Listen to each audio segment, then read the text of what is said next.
Ben আমরা সারা ভাবি যে এখন সুন্দর ফালং হইতো বা কিলা সুন্দর এখন ফালং বানাইতাম, কিন্তু দেখো আজকাল লাকড়ি দিয়ে যদি সব ফালং বানাই তাহলে 2 বছর 4 বছর 5 বছর বাদে মোটামুটি এই ফালংটা ভাঙ্গি যায় বা ফায়া খাইলে নানান ধরনের সমস্যা হয়।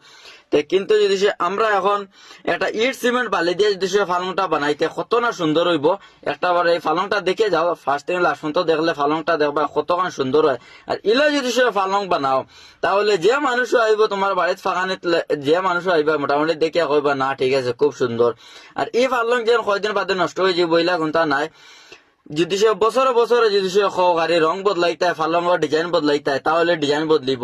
প্রত্যেক বছর হয় যদি সে ডিজাইন বদলাইতাম তাহলে ফাটায়। আর যদি সে 1 বছর 2 বছর 5 বছর গেলেও ফালং কোনটা হইতো না।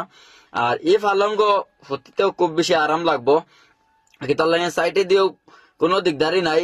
সম্পূর্ণ ফালঙ্গ লাগানো হইব, যেটা লাকড়ি দিয়ে বানাই যে তখন সুন্দরতা হইব, এখানে আর কি ফাঁকা দিয়ে বানাই আরো বেশি সুন্দর আইব।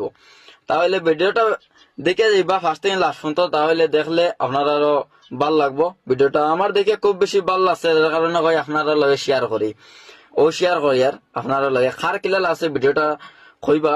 আর এই ভিডিওটা কোন জায়গাতে দেখা বাইরে কমেন্ট করে জানাই ভাই। আর 2 নম্বর হইল গিয়া এই ভিডিওটা লাস্ট পর্যন্ত দেখে যাও।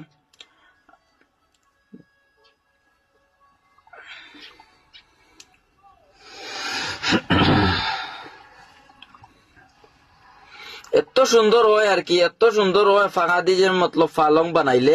এখানে আমার আগে জানা ছিল না, আমি এখন দেখি। আর যে বাইরে যেন বানাইতরা খুব বেশি সুন্দর করে বানাইতরা, বাইর ডিমাগ মানতে লাগে বাইরে বাইরে আমার মনটা স্যালুট জানাই। আর ইলা ফালং খেয়ে বানাইতে চাও, আমি অলরেডি ভাই এখন আমি বানাইমু। এখানে আমার স্বপ্ন হয়ে গেছে এখন ফালং বানানি, এখন ফালং আমি বানাইমু।